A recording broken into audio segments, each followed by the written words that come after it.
Bonjour, une vidéo spontanée pour vous parler de quelques réflexions autour du manque de vitamine B12. J'ai regardé l'autre jour une série médicale où un patient avait un manque de vitamine B12 et puis les médecins se disaient « Ah ben on l'a compris parce qu'il y avait chez cette personne un sentiment de culpabilité ». Et j'étais surpris parce que j'avais pas la notion que ça pouvait être un symptôme d'un manque de vitamine B12. Et j'étais vérifié dans la littérature, effectivement, c'est le cas. Et avec ma collègue Coralie, au sein de Décodage, on s'est posé la question, mais est-ce que ça ne serait pas plutôt une cause du manque de vitamine B12, ce sentiment de culpabilité, plutôt qu'une conséquence? Et pour nous, ça a du sens. Pourquoi? Parce que un manque de vitamine B12, ça entraîne une anémie. Ça entraîne un manque de globules rouges dans le sang, ce qui veut dire que ça entraîne un manque de capacité à transporter de l'oxygène dans le sang.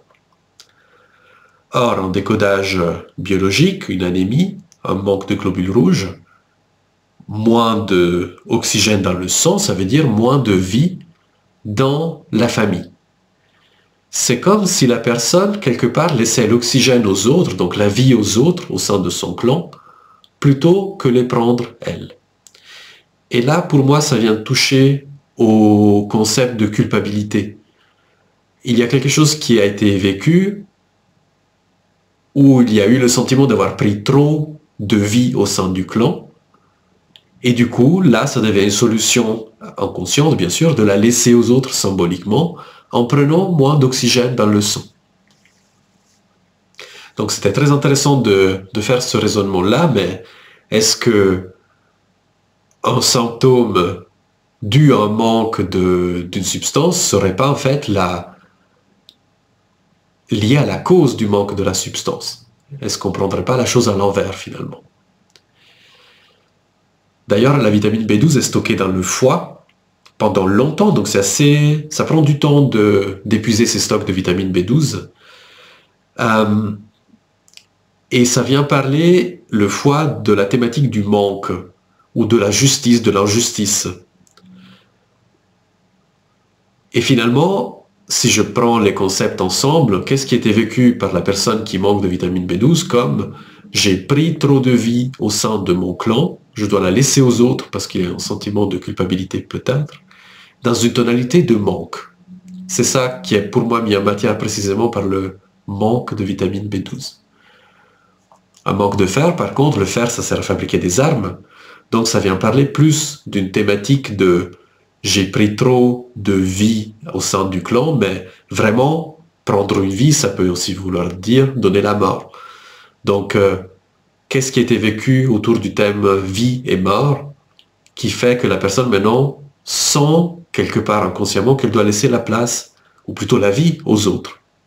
Et du coup, elle prend moins d'oxygène.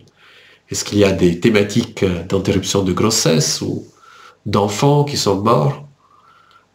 Qu'est-ce qui était vécu dans la lignée, bien sûr? Souvent, c'est ça qui est mis en matière par ces symptômes qui touchent au sang. Voilà, ce sont juste des pistes que je trouvais intéressantes à partager. D'ailleurs, le fer et la vitamine B12 sont des substances qui sont absorbées par l'estomac et l'intestin. Et souvent, quand elles manquent, c'est parce qu'il y a une malabsorption. Ça veut dire quoi? Ça veut dire qu'il y a le corps qui tout d'un coup en prend moins. Comme s'il se disait, non, ça je dois en prendre moins, je dois le laisser. C'est encore la même thématique qui revient justement. De laisser ça, ça permet de laisser l'oxygène aux autres, à la famille, au clan. Donc, de prendre des compléments en fer ou en vitamine B12 par voie orale, ça peut ne pas être suffisant parce que le corps ne les prend pas. Et donc, ça passe par des injections ou pour la vitamine B12 par une administration nasale. Mais c'est intéressant de se dire, ok, je manque de fer, je prends un supplément, bah le corps ne veut toujours pas. Pourquoi? C'est ça la question. Qu'est-ce qui est plus important en fait? Et je rappelle qu'en biologie, la vie du clan, elle est plus importante que la vie de l'individu. Donc s'il y a quelque chose qui était vécu, j'ai envie de dire, comme culpabilisant, comme j'ai pris trop de vie au sein de mon clan, ben, ça a du sens que l'individu se mette au deuxième plan pour que le clan survive. Ce sont des questions de dévalorisation finalement, au fond.